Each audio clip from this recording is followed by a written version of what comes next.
Yes बच्चा लोग, good good good good day. पता नहीं मॉर्निंग है इवनिंग है, किस टाइम आपकी क्लास चल रही है। तो हम लोगों ने बहुत अच्छे से पूरा टिश्यू प्लांट में और टिश्यू सिस्टम ये कर लिया था। वैसे टोपी मेरी अच्छी लग रही होगी इसलिए लगाई है कि सर में ठंडी लग रही है और बाल है नहीं। तो खैर, दूसरे नंबर का पॉइंट बच्चा लोग, अब हम लोग देखेंगे कि रूट का इंटरनल स्ट्रक्चर क्या है, स्टेम का इंटरनल स्ट्रक्चर क्या है, लीफ का क्या है। आइए रूट से स्टार्ट करते हैं अपन लोग। ज़्यादा हम लोग लंबा लेक्चर नहीं करेंगे, एक में रूट को कर देंगे 20-25 मिनट में, फिर 20 मिनट में स्टेम और फिर लीफ, इस तरह से ख़त्म कर लेंगे। So internal structure of root, जिसमें हम लोग डाइकॉट और मोनोकॉट दोनों का स्ट्रक्चर देखेंगे। हमने आपको बताया था कल, जैसे जब हम लोगों ने टिश्यू सिस्टम की बात की थी ना, तो बताया था सबसे पहले हमारे पास एपिडर्मल टिश्यू सिस्टम है, उसके बाद हमारे पास ग्राउंड टिश्यू सिस्टम है, और ग्राउंड टिश्यू सिस्टम के बाद फिर नीचे की ओर वैस्कुलर टिश्यू सिस्टम है। तीन चीज़ें हमने आपको इन जनरल बताई थी, एक एपिडर्मल, फिर ग्राउंड और फिर वैस्कुलर। बेटा एपिडर्मल टिश्यू सिस्टम में हमारे पास एपिडर्मिस थी, आउटर लेयर की थी, और उसमें फिर जैसे हम लोगों ने जनरल बात की थी तो स्टोमेटल एपरेटस था और रूट हेयर्स थे, स्टोमेटल एपरेटस था। इतना स्ट्रक्चर अपन लोगों के पास, जिनको हम लोगों ने ट्राइकोम बोला था, वो वाले स्ट्रक्चर थे। उसके बाद फिर जो ग्राउंड टिश्यू सिस्टम था उसमें GOC बताया था, आउटर कॉर्टेक्स, मतलब आउटर वाला पार्ट जो था, आउटर की ओर कॉर्टेक्स था और इनर की ओर स्टील थी। तो इस तरीके से हम लोग, और पूरा जो ग्राउंड टिश्यू था उसमें ऊपर एपिडर्मिस और अंदर की ओर वैस्कुलर बंडल को छोड़कर बाकी पूरा का पूरा पार्ट जो था वो हमारे पास कॉर्टेक्स में था। सेम ऐसे ही हम यहाँ पर देखेंगे भी। देखिए बेटा, सबसे पहले हम लोग डाइकॉट की बात करें, डाइकॉट रूट की बात करें।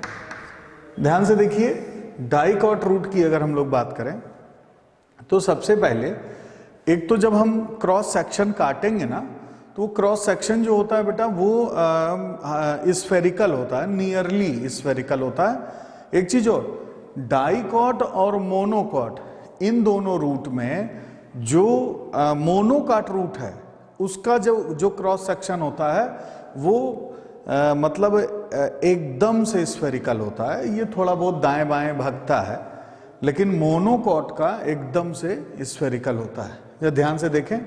एक चीज और, जो सबसे आउटर मोस्ट लेयर जिसको हम लोगों ने एपिडर्मिस बोला था ना, एपिडर्मिस, रूट के केस में वो एपिडर्मिस, देखिए ये सिंगल लेयर की तो होती है, ये देखिए ये, और इसी सिंगल लेयर में देखो यूनिसेलुलर रूट हेयर्स भी पाए जाते हैं। ये इस तरह से, ये सबसे आउटर मोस्ट वाली लेयर है जिसको हम लोग एपिडर्मिस तो है ही है, लेकिन चूंकि रूट में है ना बेटा, तो इसको हम लोग बोलते हैं एपिब्लेमा, या this is also known as rhizodermis, epidermis और राइजोडर्मिस। दूसरा, ये रूट का बेटा एक कैरेक्टरिस्टिक फीचर है कि हम देखें तो ये, this is the unicellular root hairs. Unicellular root hairs, root में मल्टी सेलुलर नहीं पाया जाता। बोले क्यों? इस वजह से क्योंकि रूट हेयर्स का जो फंक्शन है वो है वाटर प्लस मिनरल्स, इनका एब्जॉर्प्शन। वाटर और मिनरल्स का एब्जॉर्प्शन, ये इसका काम है।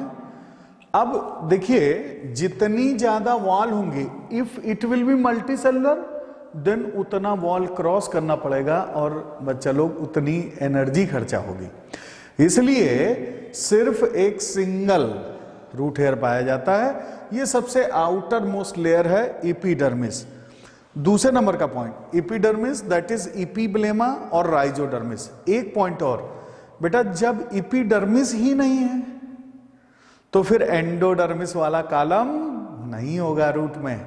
और ये ध्यान रखिएगा स्टेम के केस में, अभी जब हम स्ट्रक्चर हम लोग स्टडी करेंगे तो स्टेम में चूंकि एपिडर्मिस है तो अंदर एंडोडर्मिस पाई जाएगी। तो देखिए सबसे इंपॉर्टेंट पॉइंट, सब लोग एनसीईआरटी की अपनी बुक खोलिए, एनसीईआरटी, और डायग्राम निकालिए एनसीईआरटी में, जिसमें सबसे इंपॉर्टेंट पॉइंट है अपना इसमें स्ट्रक्चर को स्टडी करना। सबसे पहले हम लोगों ने देखा है रूट हेयर, एपिडर्मिस, और उसके बाद देखिए ध्यान से सब लोग बुक में देखते रहिए। फिर बेटा उसके बाद जो एपिब्लेमा या राइजोडर्मिस के बाद की लेयर आती है वो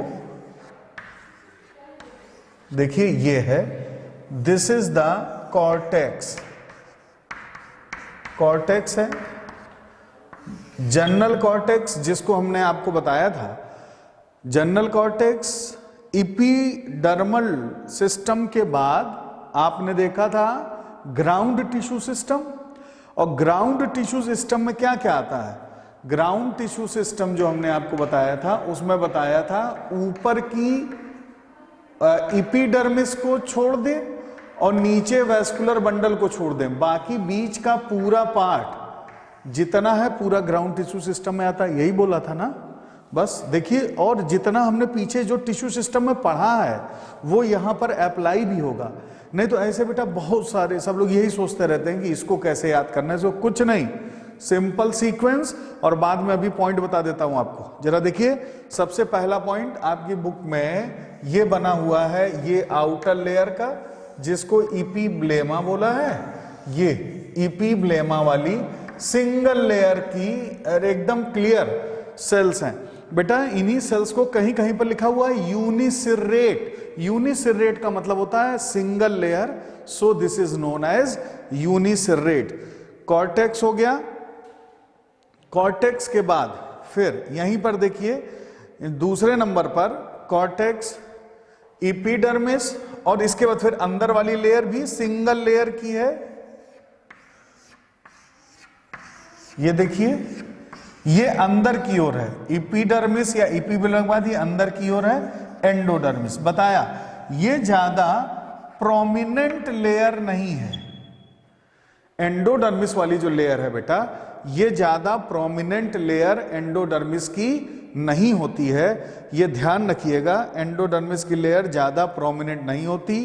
कैसी होती है बेटा? इसकी खासियत देखिए क्या लिखा हुआ है, this is the single layer of barrel shape cells. यही लिखा हुआ है, आप देखिए जरा एक बार, देखते भी रहिए बुक में, इसलिए बहुत धीरे धीरे, ज्यादा तेज स्पीड नहीं खींच रहा हूं, जिससे आप यहीं पर फाइनल याद कर लीजिए। This is the single layer of barrel shape cell. Single layer की बैरल शेप सेल मिली। एंडोडर्मिस के बाद फिर देखिए थिन लेयर की सेल्स पाई जाती हैं। ये पूरा ये थिन लेयर की सेल यहां पर, this is the pericycle. Pericycle ये सब ग्राउंड टिश्यू सिस्टम में आता है। और ये जो बीच वाली सेल्स रहेंगी ये यहां पर, ये पूरा बीच में जो, अब ये बेटा ऐसे राउंडेड रहता है एंडोडर्मिस सेल। ये पूरा स्ट्रक्चर बेटा ऐसे राउंडेड है, चूंकि इतनी जगह नहीं है तो एक पार्ट काट के दिखा दिया। पेरीसाइकिल के बाद ये है बेटा पिथ। पिथ में स्टार्च ग्रेन पाए जाते हैं एक्यूमुलेटेड। पेरीसाइकिल, पेरीसाइकिल की एक खासियत है बेटा, this is the thin layer की सेल्स पाई जाती हैं। ये है हमारे पास डाइकॉट रूट का स्ट्रक्चर। ध्यान से देखिए, this is the dicot root.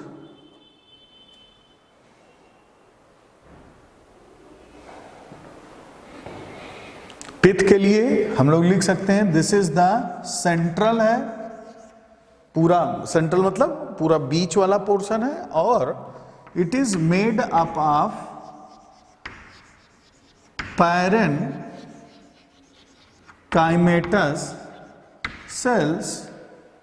सीधी बात, क्लियर? बोर्ड से थोड़ा हट जाओ। क्लियर? ध्यान से देखिए, सबसे पहले एपिडर्मिस मिली, जिसको हम लोगों ने एपिब्लेमा बोल दिया। ध्यान आया? कॉर्टेक्स की बात करें तो कॉर्टेक्स की जो लेयर है यहां पर, ये पूरी, ये कॉर्टेक्स देखिए, ये पूरा अंदर, इसके ऊपर वाला ये जो पूरा पोर्शन है ना एंडोडर्मिस के ऊपर, ये पूरा कॉर्टेक्स है। कॉर्टेक्स जो होता है ना, ये बेटा हमारी एनसीईआरटी में लिखा हुआ क्लियर कट होमोजीनियस होता है। होमोजीनियस मतलब एक जैसा होता है। क्लियर कट देखिए कॉर्टेक्स के बारे में,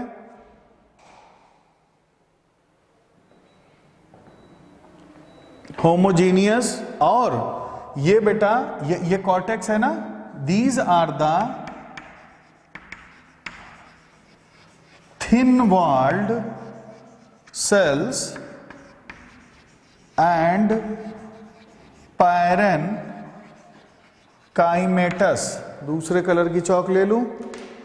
thin walled cells and parenchymatous cells, ये थिन वॉल्ड सेल्स हैं, पैरेनकाइमेटस। ओके, अब देखो दूसरा बहुत इंपॉर्टेंट पॉइंट, ये एंडोडर्मिस की सेल। ये देखिए, जो ये एंडोडर्मिस वाली सेल है ना, ये इस तरीके से बैरल शेप सेल्स होती हैं, बताया हमने आपको। और बेटा इसके ऊपर ये स्ट्रिप पाई जाती है, this is known as Casparian strip. ये देखिए, ये अलग से ये प्रोमिनेंट थिकनिंग आपको दिख रही है, ये this prominent thickening is known as, this is the Casparian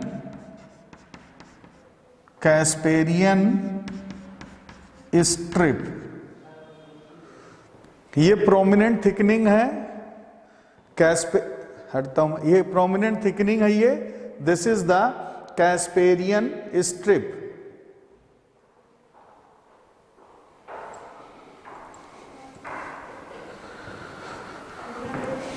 okay, this is the Casparian strip, ये प्रोमिनेंट थिकनिंग है।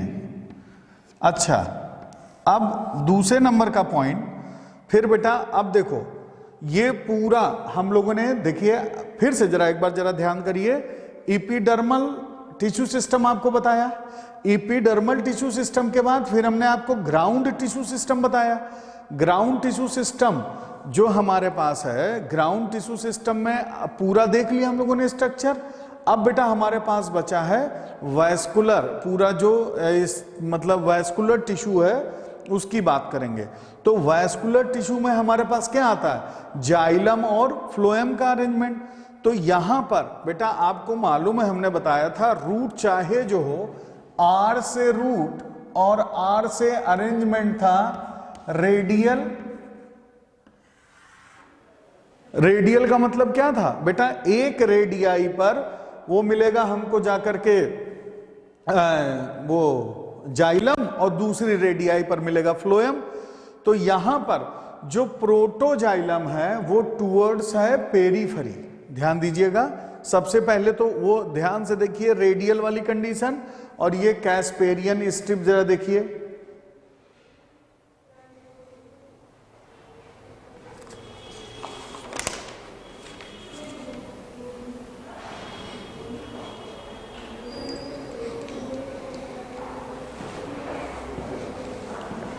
ओके। और यहां पर देखो इस तरह से ऐसे प्रोटोजाइलम, फिर ये मेटाजाइलम, इस तरीके से ये नंबर ऑफ ये स्ट्रिप्स पाए जाते हैं जाइलम के। और इसमें ये देखिए इस यहां पर जो कंडीशन आपको बताई थी वो हमने एग्जार्च कंडीशन बताई थी बेटा, इस तरीके से। और देखिए ब्लू कलर से फ्लोएम के पैचेस बनाए दे रहे हैं, ये देखिए इस तरीके से अलग अलग जगहों पर। ये हो गया जाइलम, ये जाइलम है बेटा, ये कैस्पेरियन स्ट्रिप है। और ये जो इस कलर से बना है दिस इज द फ्लोएम। अब बेटा एग्जार्च कंडीशन है। यहां पर एक बहुत इंपॉर्टेंट पॉइंट ये आता है कि बेटा अगर हम इस बंडल से भी हम ये जो पूरा स्टीलर पार्ट है ना, ये पिथ वाला, हम इसको देख करके भी बता सकते हैं डाइकॉट रूट है कि मोनोकॉट रूट है। तो इसको थोड़ा नोट, देखिए मैं हट जाता हूं, इसको ये वाले पार्ट को थोड़ा नोट कर लीजिए और अपनी बुक से मिलाइए। बेटा ध्यान रखिएगा, वैस्कुलर बंडल रेडियल है, पॉली आर्क कंडीशन या हेक्सार्च कंडीशन भी पाई जाती है यहीं पर मोनोकॉट में। डाइकॉट में बात करें तो ध्यान दीजिएगा, जो ये बंडल्स है ना, ये लेस देन 6 होंगे। डाइकॉट रूट में यहां पर लिखता हूं कंडीशन लेस देन 6 है डाइकॉट में। और बेटा जब यही मोनोकॉट, तो इसको क्या बोलते हैं, दिस कंडीशन अगर 6 है, 6 से कम है तो हम क्या बोलते हैं, हेक्सार्च कंडीशन को मिल रहा है। लेकिन अगर बेटा ये 6 से नंबर, मैं इधर से दिखाता हूं, ये वाली इस तरह से रेज ऐसे बनता हुआ, ये ऐसे एक जैसे ये है 2 3, यही देखिए ऐसे बड़ा नीचे, फिर इधर को, ये कंडीशन मतलब 6 के अंदर अंदर है। ये 1 2 3 4 5 हो गया, 6 के अंदर अंदर हो गया तो ये डाइकॉट है। और अगर more than 6 condition is polyarch, यही वाला ये वाला केस, तो वो बेटा हो जाता है मोनोकॉट। मोनोकॉट में कंडीशन यहां पॉलीआर्क पाई जाती है। एक पॉइंट बेटा ये ध्यान से रखिएगा, ध्यान से देखिए,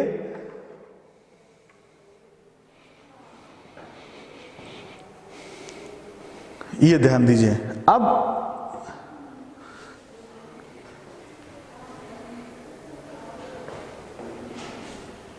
क्लियर है? अब देखो बेटा, ये डाइकॉट का बताया, इसी स्ट्रक्चर में मोनोकॉट को हम लोग यहीं पर समझ लेते हैं। तो जरा देखिए, सिर्फ लेबलिंग हटाते हैं और एक एक लेबलिंग आपको क्लियर कर देते हैं। ध्यान से देखिएगा,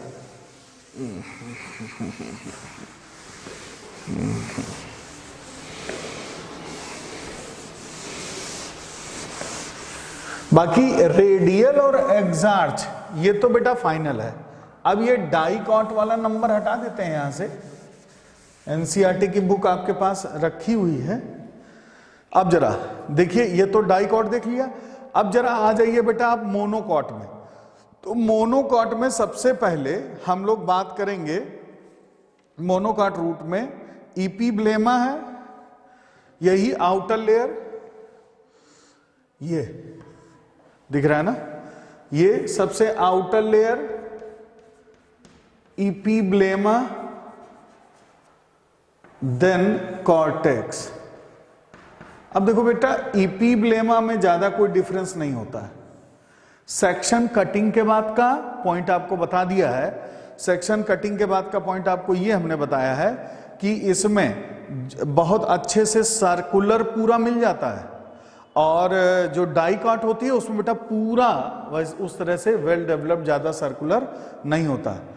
हाँ, जो कॉर्टेक्स है, कॉर्टेक्स वाली लेयर में इंपॉर्टेंट देखिए, सबसे पहले इपीब्लेमा, जैसा पीछे आपको बताया था कि इपीब्लेमा है सिंगल लेयर की है। दूसरे नंबर पर इपीब्लेमा में हमको वो यूनिसेलुलर रूट हेयर मिला, ठीक बात है। उसके बाद दूसरे नंबर पे कॉर्टेक्स आया। कॉर्टेक्स जो है डाइकॉट में होमोजीनियस था और पैरेन्काइमेटस था, क्लियर कट था, बता दिया है। यहां पर वेल डेवलप्ड होता है, साथ ही साथ में इसी में सबसे इंपॉर्टेंट पॉइंट क्या हो जाती है, देखो ये वेल डेवलप्ड कॉर्टेक्स है, मोनोकॉट में भी। एक चीज और, डाइकॉट से ज्यादा वेल डेवलप्ड होता है कॉर्टेक्स मोनोकॉट में।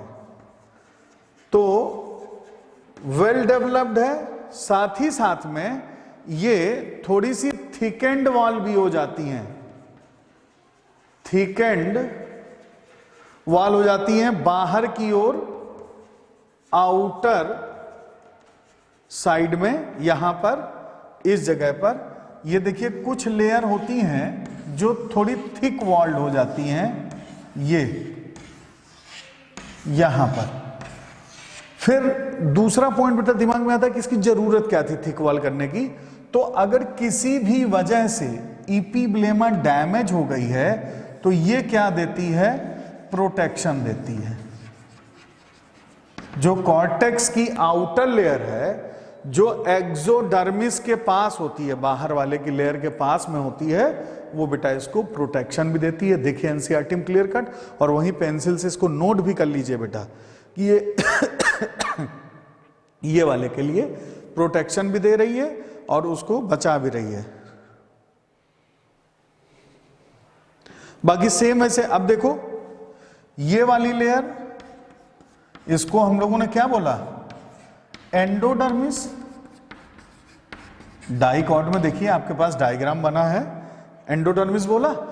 सिर्फ क्या हुआ, और ये एंडोडर्मिस में कैस्पेरियन स्ट्रिप है, यहां पर मोर प्रोमिनेंट कैस्पेरियन स्ट्रिप है, बस उससे थोड़ा सा और हम मोटा बनाए दे रहे हैं, बस ये देखिए प्रोमिनेंसी और दिखाई दे रहे हैं आपको, यही डिफरेंस है। ये देखिए ये प्रोमिनेंसी बच्चा लोग बढ़ गई, यहां पर मोर प्रोमिनेंट कैस्पेरियन स्ट्रिप है, कहां पर, मोनोकॉट के केस में। ये एक बहुत इंपॉर्टेंट पॉइंट है कि ये कैस्पेरियन स्ट्रिप मोर प्रोमिनेंट है। दूसरा, बाकी सब वही, रेडियल है, एक्सार्च है, सब वही है बच्चा लोग। यहां पर देखो, यहां पर मोर देन 6 हैं। ये जो वैस्कुलर बंडल्स वाला जो क्राइटेरिया, ये क्या है, मोर देन 6 है। The condition is poly arch. इस कंडीशन को हम लोगों ने क्या बोला, पॉली आर्च। वही नोट कर लीजिए अपनी एनसीईआरटी की बुक में, कंडीशन इज पॉली आर्च। फिर ये जो सेंट्रल पोर्शन है ना बेटा, ये पूरा, ये सेंट्रल पोर्शन जिसको कि हम लोगों ने बोला, ये देखिए येलो कलर से लिख रहे हैं हम, पिथ। ये जो पिथ है जो कि बीच में है, पूरा सेंट्रल पोर्शन है, ये मोनोकॉट्स में ज्यादा प्रोमिनेंट है। मोनोकॉट्स में ज्यादा प्रोमिनेंट है। डायग्राम ध्यान से देखिए एक बार, मैं आपको सही से सुनाई देता हूं। देखिए, जो सामने से हट के सुनाता हूं, आप डायग्राम देखते रहिए स्क्रीन पर। सबसे पहले बेटा कॉर्टेक्स डाइकॉट में होमोजीनियस पैरेनकाइमेटस था, और यहां पर जो कॉर्टेक्स है वेल डेवलप्ड है, थिकेंड है, और बाहर वाली जो लेयर होती है ना एक्सोडर्मिस के पास वाली, वो ज्यादा थिकेंड हो जाती है। एक पॉइंट ये है। यहीं से एंडोडर्मिस की बात करें तो एंडोडर्मिस में प्रोमिनेंट है डाइकॉट में कैस्पेरियन स्ट्रिप के साथ। यहां पर जो ये एंडोडर्मिस वाली लेयर है, यहां पर कैस्पेरियन स्ट्रिप मोर प्रोमिनेंट है। एक पॉइंट ये बहुत इंपॉर्टेंट होता है। दूसरे नंबर का पॉइंट, पेरीसाइकिल। पेरीसाइकिल जो है, यहां पर जो डाइकॉट है उनमें सिंगल लेयर की होती है, ध्यान रखिएगा, सिंगल लेयर थिन वाली होती है। अच्छा, इसके बाद वहीं पर सेम वही उसी तरीके से कुछ सेल्स वैसी ही उसमें भी पाई जाती हैं पेरीसाइकिल में, जो कुछ सेल्स जैसे मोनोकाट हैं, तो मोनोकाट में पेरीसाइकिल की, पेरीसाइकिल इसके बाद लेयर है, कुछ सेल्स बेटा स्क्लेरेनकाइमेटस भी होती है। नोट करिए, ये लाइन नोट करिए, लिखिए, इन मोनोकॉट, लिखिए सभी लोग, in monocot few cells in pericycle are sclerenchymatous। Monocots में कुछ सेल्स पेरीसाइकिल की जो होती हैं वो स्क्लेरेनकाइमेटस भी हो जाती हैं। एक ये भी पॉइंट है बहुत इंपॉर्टेंट। पित्त की बात, फिर इसके बाद वास्कुलर बंडल की बात हम लोगों ने करी। तो वास्कुलर बंडल्स में हम लोगों ने देखा एकदम क्लियर कट डिस्टिंक्शन कि वहां पर 6 से कम मिलेगा और यहां पर बेटा 6 से हम लोगों को ज्यादा मिलेगा। तो पॉली आर्क और हेक्सार्च वाली कंडीशन पर हम लोग आ गए थे। ये एक बहुत इंपॉर्टेंट पॉइंट था अपन लोगों के पास, जिसमें हम लोगों ने पूरा रूट का स्ट्रक्चर देखा, डाइकॉट और मोनोकॉट रूट में हम लोगों ने डिस्टिंक्शन भी देख लिया। तो ये जो पूरा स्ट्रक्चर है इसको ध्यान से देखिए, याद करिए। और बेटा जो अगला लेक्चर है उस अगले लेक्चर में हम आपको स्टेम और लीफ इसकी भी इंटरनल एनाटॉमी दोनों खत्म कर देंगे। तो thank you and bye bye बच्चा लोग, बाय।